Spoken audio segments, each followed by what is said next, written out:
aceptar su participación en cuanto al tiempo. Si no fuera posible, pues no hay ningún inconveniente, podemos seguir la mañana a la hora que está programada.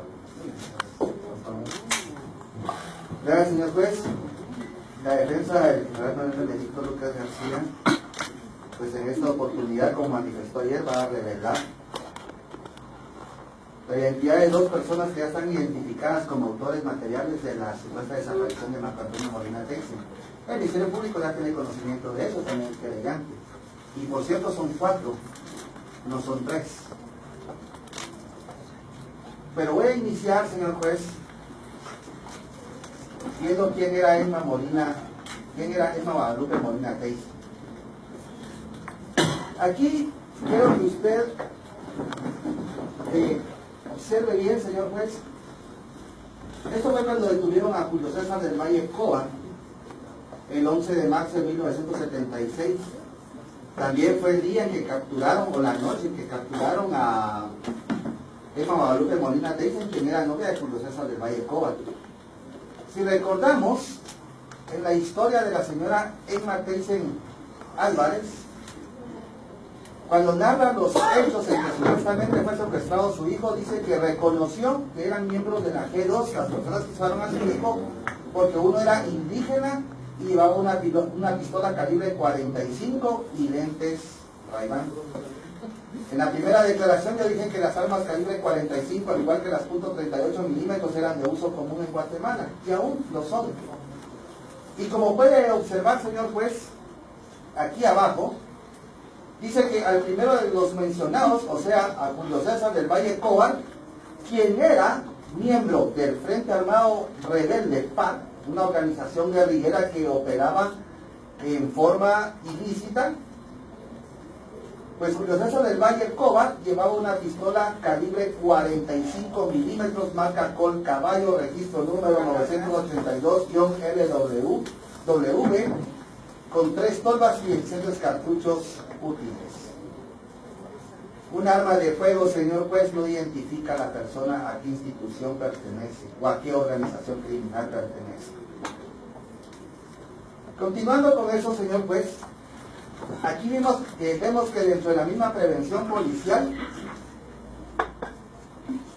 que está a folio 15 y folio 16 vuelta en la pieza 3, donde están los documentos del Archivo Histórico de la Policía Nacional, podemos observar también aquí que ya habla de Emma Guadalupe Molina Teixen. Este es en el folio 16 vuelta. Y ahí menciona que a la menor se le incautó, a la menor de nombre Emma Guadalupe Molina Teixen, se le incautó un revólver. Se le incautó un revólver marca Astra, registro número 136.770, calibre 38 especial. Como vemos, señor juez, Emma Guadalupe Molina Teixen no ha negado en ningún momento que ella perteneció a una organización criminal terrorista que se llamaba Fuerzas Armadas Rebeldes, conocidas por sus siglas FARC. El Ministerio Público ha querido mostrar ante usted, señor juez, ante todos los que estamos aquí presentes, que Emma Guadalupe Molina Teixen era parte de la población civil, no combatiente. Solo faltó que le pusieran Aurora. Pero como estamos viendo, Emma Guadalupe Molina Teixen es comprensible, era una menor de 15 años y tenía un novio que ya era mayor de edad, tenía 14 años. Aquí, señor juez, aquí vemos que Julio César del Valle Coba le dijo a los investigadores de la Policía Nacional, entre otras cosas, porque le mencionó quién fue el que lo había reclutado para participar en las FARC, lo delató que tenía un vehículo Volkswagen color blanco, como eran, que le decían compañero, y que este mismo compañero le había entregado unas armas. Y aquí dice Julio César del Valle Coba que esas armas se las entregó a sus compañeros para proveerles en una emergencia y que tuvieran que enfrentarse con las fuerzas de seguridad. Emma Guadalupe Molina Teyssen llevaba un arma de fuego y estaba decidida a usarla en contra de las fuerzas de seguridad y cualquier persona que se opusiera. Esa era la mentalidad de una jovencita de 15 años, que ya pertenecía a una de las organizaciones guerrilleras reconocidas a nivel nacional e internacional. El medio público lo dice, y vamos a ver más adelante. Pero conozcamos un poco de la mentalidad de Emma Guadalupe Molina Teyssen. Esto fue una entrevista, señor juez, que le hizo Leopoldo Seisig en su oportunidad en la ciudad de San José de Costa Rica. Esto está en el folio 170 y el folio 185 de la pieza 10. En esa entrevista Leopoldo Seisig le dice, pero también obvio, también es lógico su edad, desafiante, con mucha voluntad, con ganas de cambiar el mundo. ¿Y ella qué respondió? Mucha pasión por lo que estaba haciendo. También como un sentimiento de martirologio muy profundo, porque había toda una creencia de ponerle un nombre a eso, de que los muertos eran los que hacían valer. O sea, había toda una psicología ahí, toda una cultura de la muerte, todo un culto a la muerte, también rígido de la mente. Así pensaba la Virgen vestida de blanco, ¿no? Un culto a la muerte, señor juez. Y portaba armas de fuego, y no era población civil no combatiente, ¿no?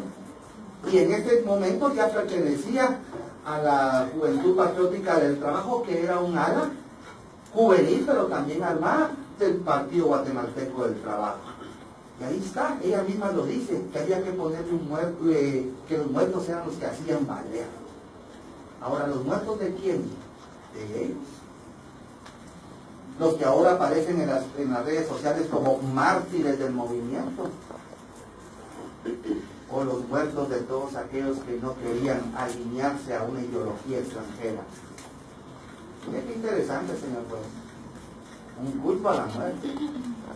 Y dice que si uno se los pregunta a los demás que estaban ahí con ellos, dicen que todos tenían el mismo sentimiento, que hasta los hijos no les importaba en esa época.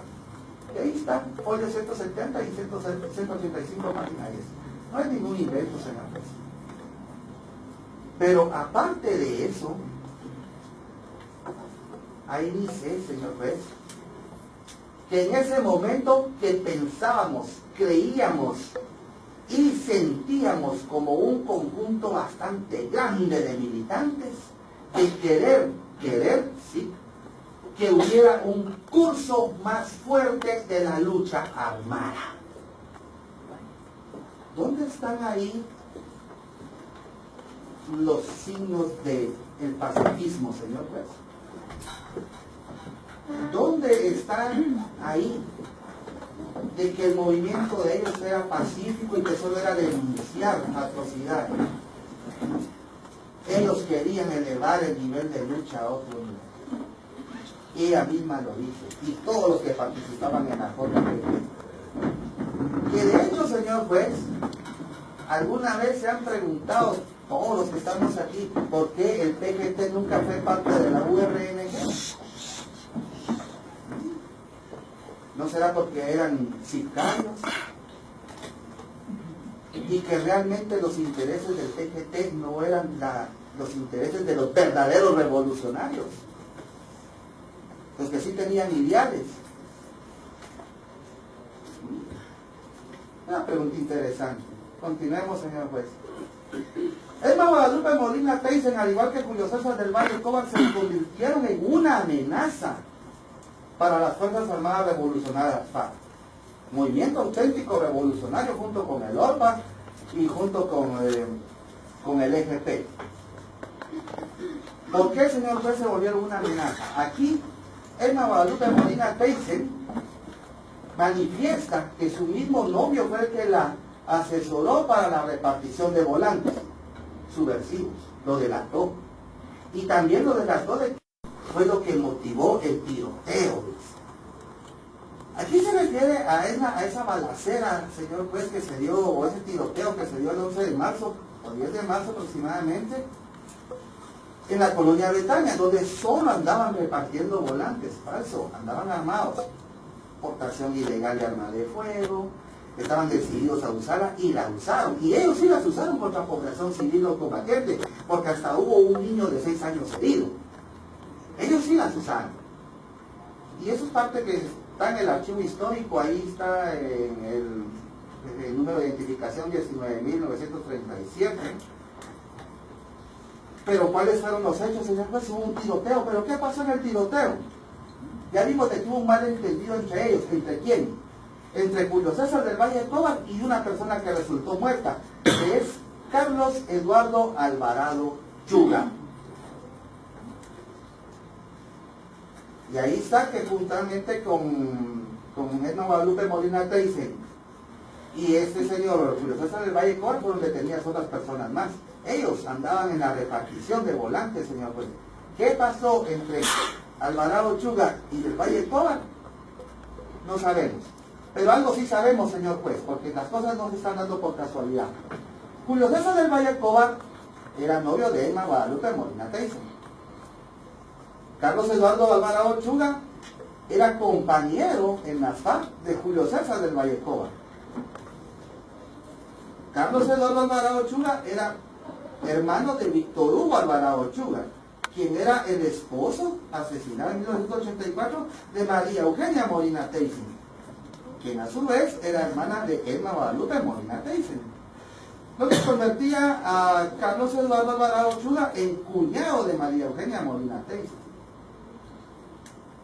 Cuando se dio el malentendido entre Julio César y Carlos Eduardo, Julio César le da muerte a tiros a Carlos Eduardo, pero Edna estaba también presente y tenía un arma de fuego. Y lo más curioso, señor juez, es que dentro de la misma prevención policial, o pacto policiaco como se le llamaba en esos días, dice que el arma 38 que cargaba Edna Guadalupe Molina Teisen tenía 2 cartuchos útiles y un cascarillo, o sea, ya había hecho un disparo de arma de fuego. Edna estuvo presente al momento de la muerte del hermano de su cuñado, lo cual aquí la hacía también autora del delito de homicidio.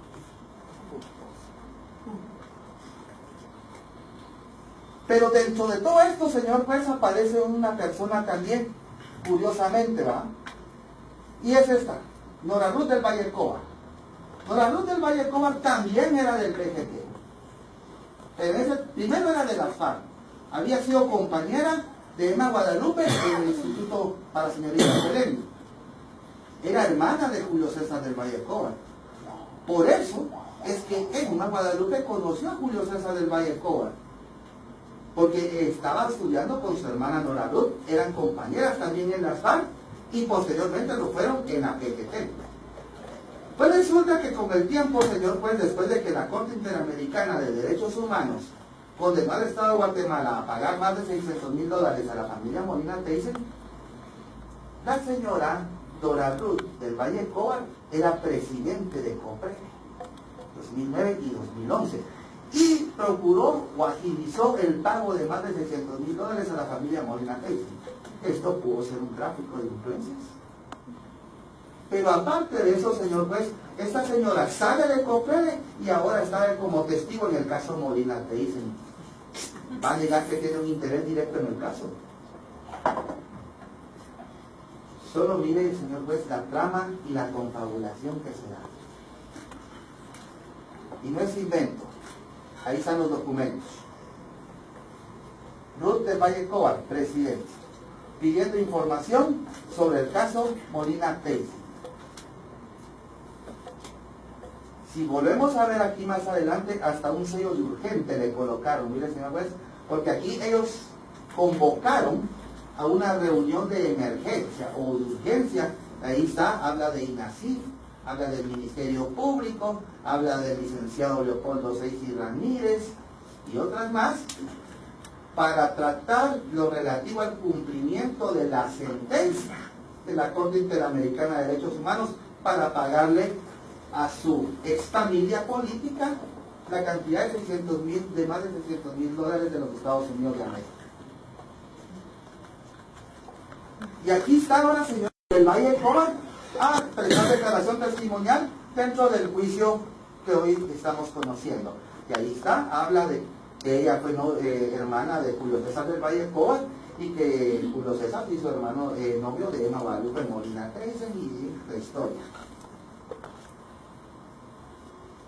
Señor juez, el Ministerio Público dijo aquí que Emma Guadalupe Molina Theisen, en el momento de que fue capturada, había usado un nombre falso, y que eso lo hizo a nivel internacional y a nivel nacional. Pues ahorita voy a demostrarles que el Ministerio Público, como ya está acostumbrado a hacerlo, está mintiendo. Esto, señor juez, es un extracto de la sentencia de la Corte Interamericana dentro del caso que se conoció, Molina Theisen, ahí en dicha corte. Y aquí habla del testimonio de Emma Guadalupe Molina Theisen. Aquí está, empieza el testimonio de Emma Guadalupe Molina Theisen, señor juez. En ningún momento, aquí habla del escape, aquí habla de cómo la trasladaron, la interrogaron. Doctor Arango Escobar, que en ese entonces era el procurador de los derechos humanos,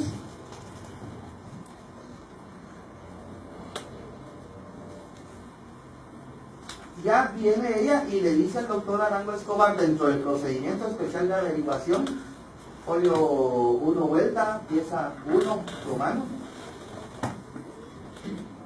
dice: para ese entonces yo tenía cédula falsa. Yo me sostuve en la versión de que yo era la persona que estaba en esa cédula. Ahí no dice ella que es un nombre falso, no, que tenía una cédula falsa. En posteriores declaraciones ya no se menciona la cédula, solo el nombre falso. Uso de documentos falsificados, falsedad material porque falsificó un documento público. Continuaba ella en su racha de delitos.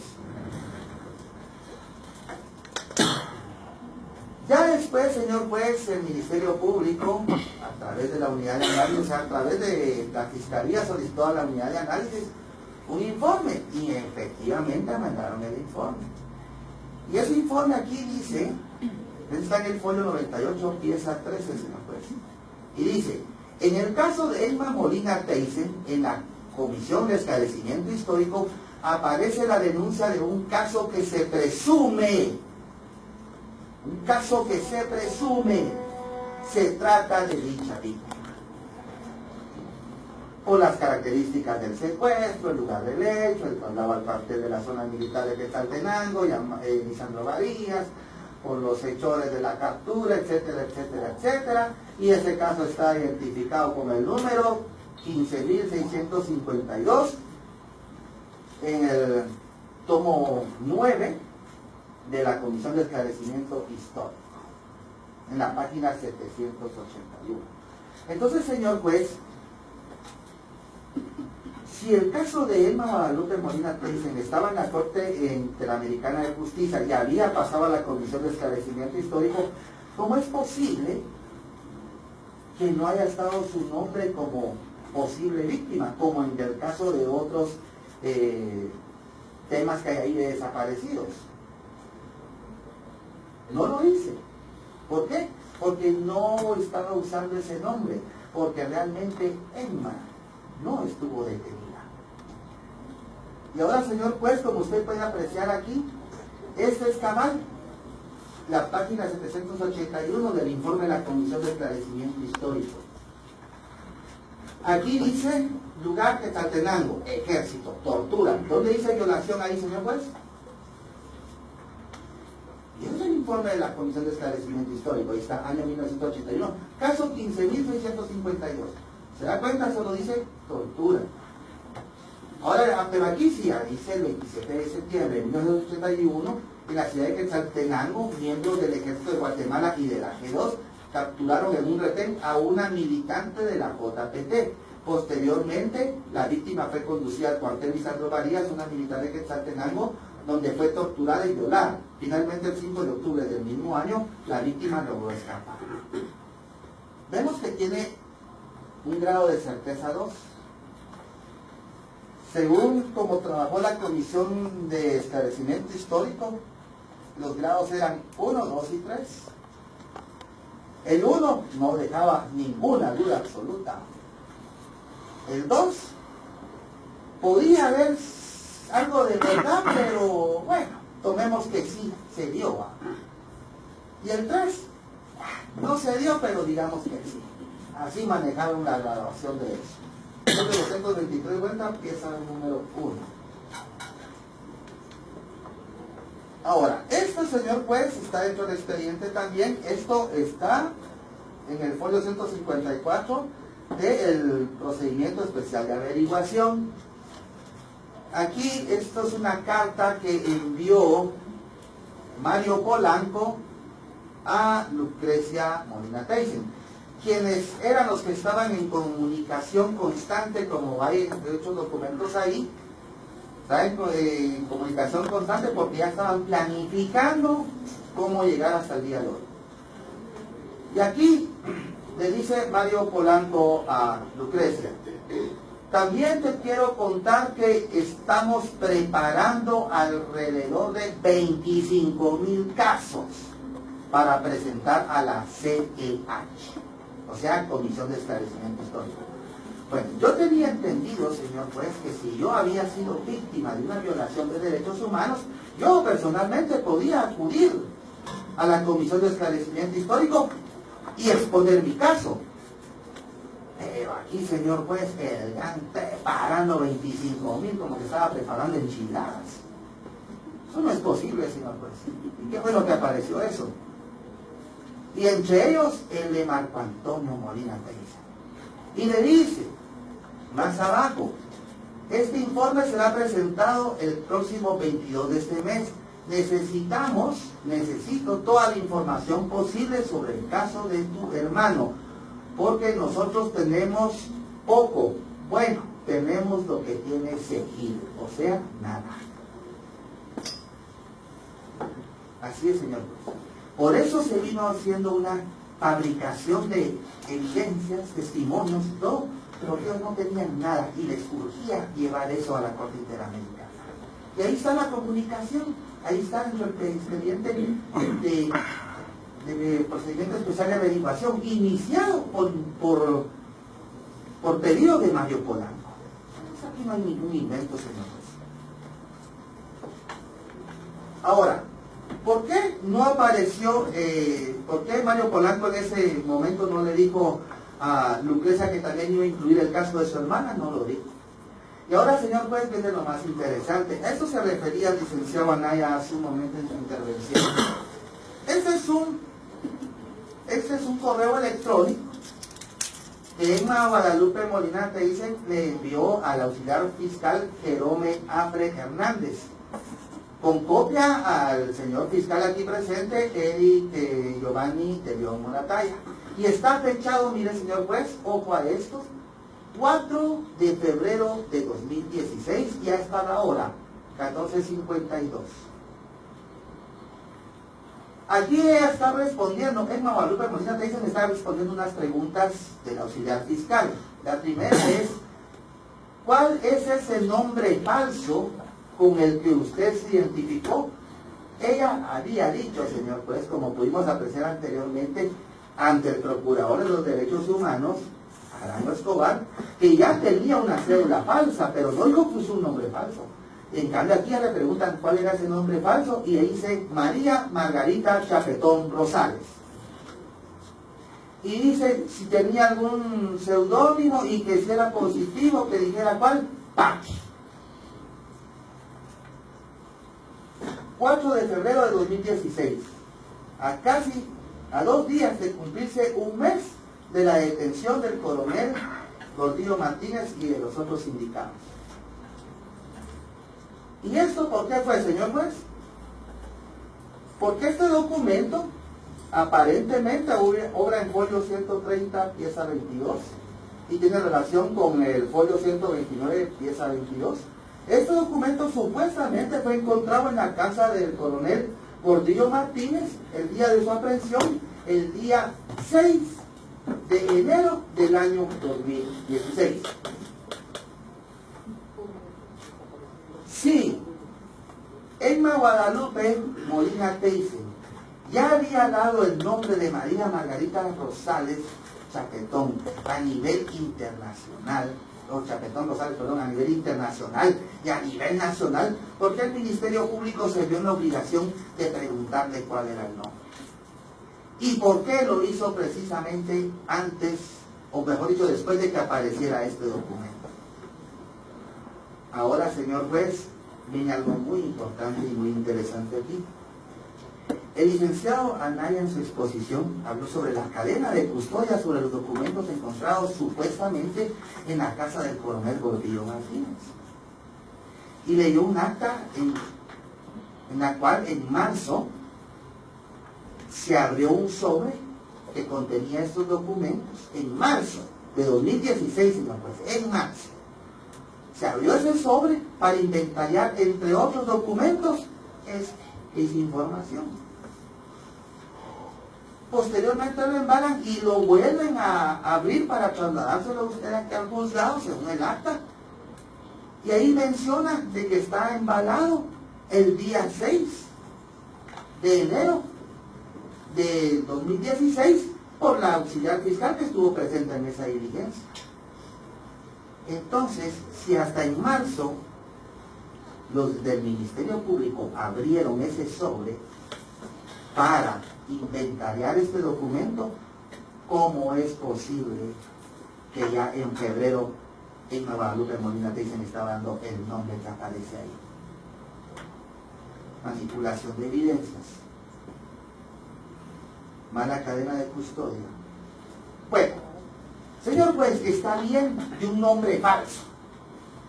El mismo fiscal dijo aquí, nombre falso de una persona que sí existe y nosotros vamos a aportar los documentos de los registros de Quetzaltenango. Esperándolos estamos. Usted nos los presentó. ¿Por qué? No sé. Pero ahí está. Bueno, el nombre es falso, magnífico. Seudónimo, está bueno, lo aceptamos. Pero que aparezca hija de quién es, señor juez. Que aparezca originaria de dónde. Que aparezca un número de cédula de vecindad con número de registro y expediente Quetzaltenango. Y ojo a esto, señor juez. Este informe supuestamente se le entregó al coronel Gordillo el 28 de septiembre de 1981. O sea, el segundo día después de la supuesta detención o captura de Emma Guadalupe. Bueno, esta, señor juez, es la certificación de la partida de nacimiento de María Margarita Chapetón Rosales. Con esto estamos demostrando que efectivamente ahí no hay un nombre falso.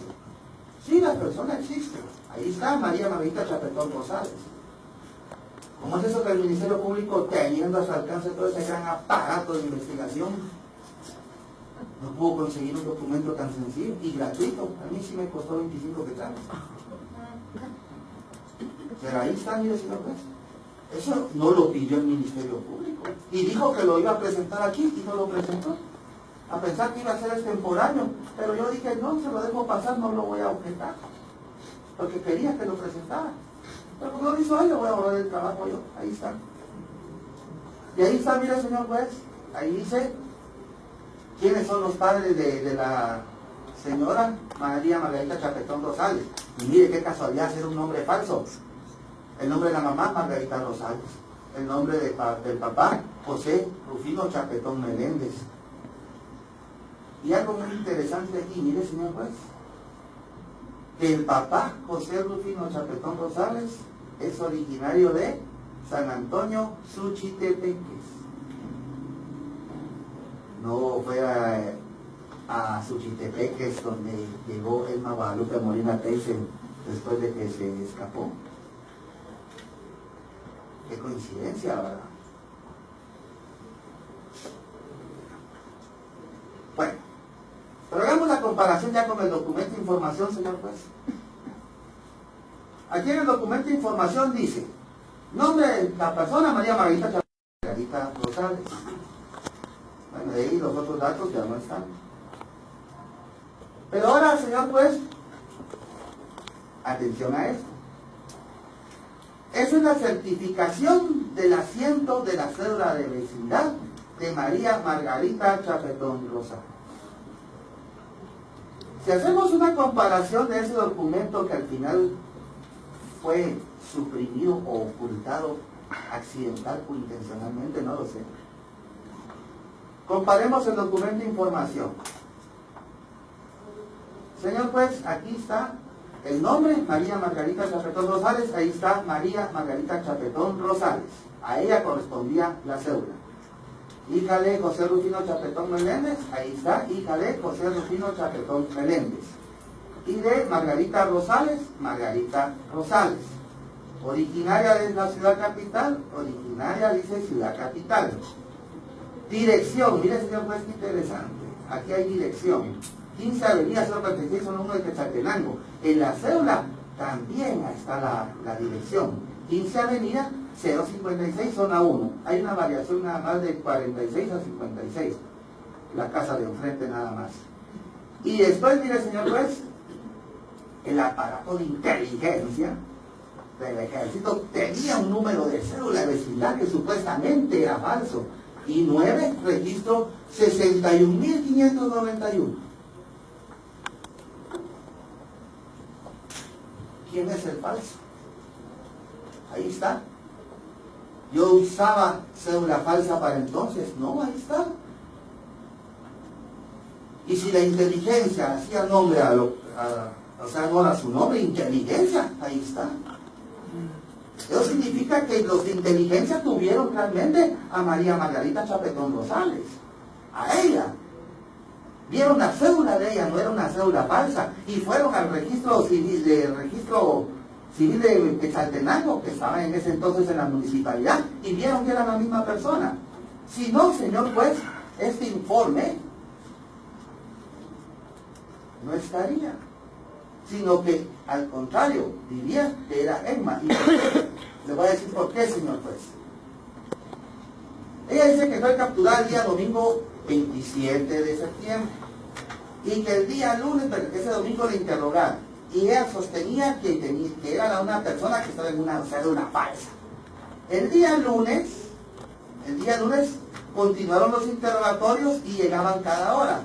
Cada 2 horas, interrogatorio tras interrogatorio, llegaban con libretas. Yo me mantenía ocupada repasando la versión.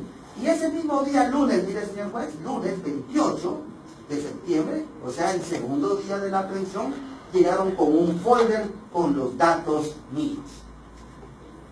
Lunes 28. Entonces, ¿por qué el informe de lunes 28 no contiene el nombre real de Emma Guadalupe Molina Teixeira? Ya la habían identificado, sino que contiene el de María Margarita Chapetón Rosales. La mentira más clara no está, señor. Si el 28 de septiembre el ejército, a través del aparato de inteligencia, hubiera descubierto la verdadera identidad de Emma Guadalupe, fuera su nombre el que estuviera ahí. Y no lo está. Tal vez por eso ya no quisieron entregar esos documentos a usted, señor juez. Esa es la verdadera identidad de Emma Guadalupe Molina Teixeira. Si lo hubieran identificado, esos hubieran sido los datos que hubieran aparecido en esa información. ¿Sí? Ahora, ¿qué pasa aquí? Ahí, Emma Guadalupe, señor juez, usurpó un estado civil de otra persona. ¿Cómo se puede creer que una persona así combatía por el pueblo? Si usó el nombre de una persona que sí existía y la expuso a ella que la fueran a secuestrar, torturar, violar y todo. ¿Qué conciencia entonces, no? ¡Qué revolucionaria! No solo traicionaba a sus compañeros, sino que por lo visto también a la población civil no combatiente, como lo era María Margarita Chapetón Rosales. Exponer a gente inocente. ¿Por qué? ¿Qué están ocultando? Interesante. Bueno, ya vimos, señor juez, de que Emma Guadalupe Molina Teixeira no estuvo detenida, no fue detenida por fuerzas de seguridad del Estado. Nunca estuvo en la brigada militar Manuel Lisandro Varillas. Posiblemente, señor juez, quien estuvo, posiblemente, fue María Margarita Chapetón Rosales. Posiblemente. Ahora, ¿qué pasó? Puede ser de que Emma Guadalupe Molina Teyssen haya conocido a María Margarita Chapetón Rosales cuando fue a hacer trabajo del PGT a Quetzaltenango. Y ahí conoció la historia de María Margarita y ahora, para fines económicos, adoptó la historia de ella. Por eso es que ella no quiere venir a Guatemala a hacer un reconocimiento judicial ahí, como decía un colega. Por eso es que ella no quiere que la mire un médico forense de aquí de Guatemala. Eso de la revictimización son cuentos. Están ocultando y se agarran de la revictimización. La víctima que quiere justicia se somete a todas las pruebas habidas y por haber, porque son evidencias. Ahora, entonces, señor juez, existe una gran duda. ¿Quién fue detenida? ¿Emma Guadalupe Molina Teyssen o la persona cuya cédula tuvieron en su poder los miembros de inteligencia, si en caso se dio una aprehensión? María Margarita Chapetón Rosales. ¿Quién fue la violada? Señor juez, ya vimos que la vida de Emma Guadalupe ha sido un mundo de mentiras, una psicodelia, bueno, no sé, ni los de los años 60 la tenían, pero ya hacer un culto a la muerte, señor juez, ¿cómo se le puede dar credibilidad a una persona así? Ella no es una testigo idóneo, para nada. El delito de violación ahí, señor juez, no hay. No hay delito de violación en el presente caso.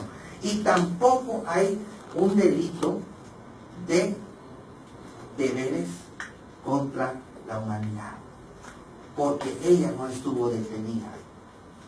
Y señor juez, aquí hay una gran duda, que ya no solo la tiene usted, la tienen todos. ¿A quién realmente detuvieron? Ahora, lo raro es por qué el Ministerio Público no hizo todo lo posible por localizar a María Margarita Chapetón Rosales, parte del nuevo orden mundial del país. La mentira. Ahora pasemos al segundo hecho, señor juez, la supuesta desaparición forzada de Marco Antonio Molina Teyssen. El Ministerio Público dice que, según los relatos de doña Emma, con todo respeto, que es como estoy trabajando, no estoy inventando absolutamente nada. El Ministerio Público, al no revelarlo, lo único que hizo fue encubrir, y va a seguir encubriendo, pero que el mundo sepa la verdad. Bueno, ¿quiénes son?